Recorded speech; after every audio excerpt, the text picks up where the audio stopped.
नमस्कार।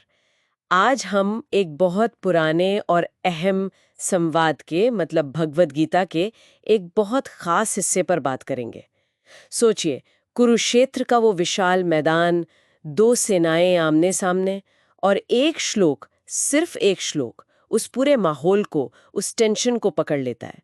आज हम इसी पर मतलब पहले अध्याय के दूसरे श्लोक पर जरा गहराई से बात करते हैं। देखते हैं कि इसमें क्या छिपा है। श्लोक कुछ इस तरह है। संजय उवाच दृष्ट्वा तु पांडवानीकम व्यूढ़म दुर्योधनस्तदा आचार्यमुपसंगम्य राजा वचनम अब्रवीत। 2। जी, इसका सीधा सा अर्थ है कि संजय कह रहे हैं उस समय पांडवों की सेना को व्यू रचना में सजा हुआ देखकर राजा दुर्योधन आचार्य द्रोण के पास गए और उन्होंने ये वचन कहे। इसमें देखिए कुछ शब्द बड़े कमाल के हैं, जैसे ये तदा शब्द है। हाँ, तदा। हाँ, तदा यानी उस समय। ये सिर्फ समय नहीं बता रहा, ये उस खास पल की ओर इशारा कर रहा है जब दोनों सेनाएं एकदम तैयार खड़ी थीं। युद्ध शुरू होने को था और उधर धृतराष्ट्र बेचैन थे कि भाई मैदान में हो क्या रहा है। अच्छा, और एक शब्द है तू, दृष्ट्वा तू पांडवानीकम। इस तू का क्या मतलब है यहाँ? हाँ, ये तू भी बड़ा महत्वपूर्ण है। देखिए, धृतराष्ट्र ने पहले श्लोक में पूछा था मेरे और पांडु के पुत्रों ने क्या किया, तो संजय जवाब देते हुए तू शब्द का इस्तेमाल कर रहे हैं। ये तू एक तरह से बात को मोड़ता है। जैसे कह रहे हो पांडवों की बात बाद में, पहले आपके बेटे मतलब दुर्योधन ने जो किया वो सुनिए।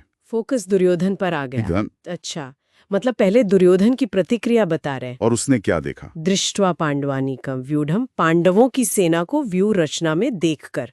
इसमें क्या खास बात थी ऐसी? हाँ, ये बहुत दिलचस्प है। पांडवों की सेना संख्या में कम थी कौरवों से, लेकिन वो व्यूढ़म थी, मतलब एक अनुशासित संगठित सैन्य व्यूह में खड़ी थी। उसमें सिर्फ सैनिक नहीं थे, उसमें धर्म था, उसमें श्री कृष्ण का साथ था।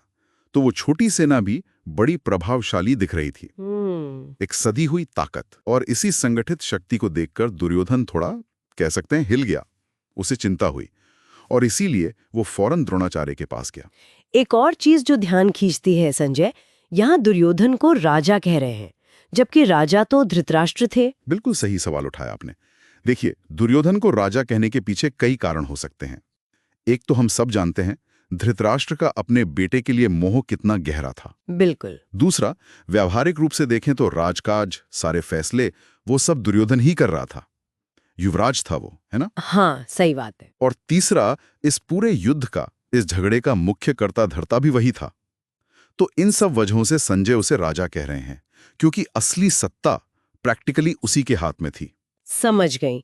तो दुर्योधन पांडव सेना की वो जमावट देखकर आचार्य द्रोण के पास गया, आचार्य मुपसंगम्या।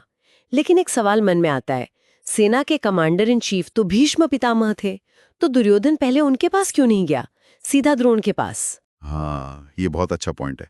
इसके पीछे ना दुर्योधन की कूटनीति और शायद थोड़ा डर भी झलकता है। मोटे तौर पर 3 वजह समझ आती हैं। पहला तो है उसका अपना स्वार्थ। उसका मतलब वो जानता था कि द्रोण अर्जुन को बहुत मानते हैं। हाँ, अर्जुन उनका प्रिय शिष्य था। बिल्कुल।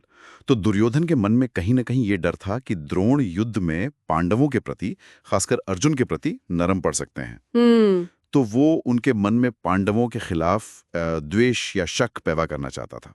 उनको याद दिलाना चाहता था कि आपका कर्तव्य कौरवों के साथ है। अच्छा, ये तो हुई स्वार्थ की बात। जी। और दूसरी वजह शिष्टाचार भी हो सकती है। द्रोण उसके गुरु थे, तो गुरु के पास जाकर सम्मान देना, उनसे बात करना, ये उचित भी था। और तीसरी वजह थोड़ी युद्ध नीति से जुड़ी है। देखिए, द्रोण एक प्रमुख योद्धा थे, उनका अपनी जगह पर तैनात रहना जरूरी था। इसलिए ये ज्यादा सही था कि दुर्योधन खुद चलकर उनके पास जाए, बजाय इसके कि गुरु को बुलाएं। ठीक है, ये तीनों बातें समझ आती हैं, लेकिन फिर भी मेरा सवाल वही है। भीष्म पितामह सबसे बड़े थे, सेनापति भी थे, उनको छोड़कर पहले द्रोण के पास ही क्यों गया? हाँ, ये पॉइंट बिल्कुल वैलिड है। यहाँ दुर्योधन की चालाकी देखिए। भीष्म और द्रोण दोनों ही कौरवों और पांडवों दोनों से जुड़े थे, स्नेह रखते थे। लेकिन भीष्म कौन थे?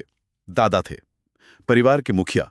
दुर्योधन को शायद लगा होगा कि दादा तो अपने हैं, उनको मनाना, उनसे अपनी बात मनवाना शायद आसान होगा, खून का रिश्ता जो था। पर द्रोण वो गुरु थे, पर पारिवारिक रिश्ता नहीं था, और उनका अर्जुन के प्रति झुकाव जग जाहिर था।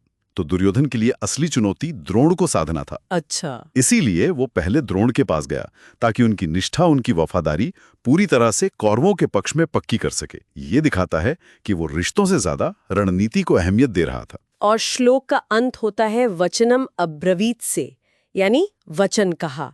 क्या ये सिर्फ कहा या बोला से कुछ अलग है? वचन शब्द का प्रयोग क्यों? अब्रवीत कहा भी कह सकते थे, लेकिन वचनम अब्रवीत कहा गया है। वचनम जोड़ने से ये अर्थ निकलता है कि दुर्योधन ने जो कहा वो यूं ही नहीं कह दिया। वो शब्द बहुत सोचे समझे थे, नपे तुले थे, उनमें एक वजन था, एक मतलब था, उनका एक खास उद्देश्य था। क्या उद्देश्य? उद्देश्य था द्रोण को सिर्फ सूचना देना नहीं, बल्कि उन्हें भड़काना, उन्हें उकसाना, उनकी भावनाओं को कुरेदना, ताकि वो पूरे जोश और निष्ठा से कौरवों के लिए युद्ध करें। वो शब्द एक तरह के कूटनीतिक हथियार थे। तो कुल मिलाकर देखें तो ये दूसरा श्लोक सिर्फ एक घटना का वर्णन नहीं है।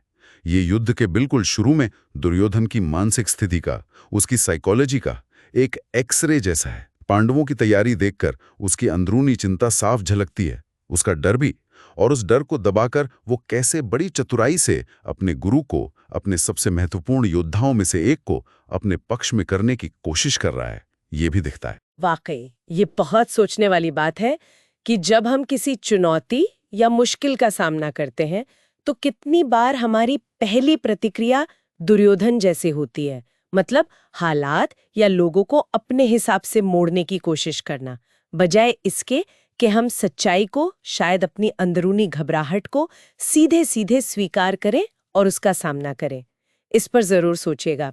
चलिए आज के लिए इतना ही, मिलते हैं अगली बार एक और ऐसी ही गहरी चर्चा के साथ। नमस्कार।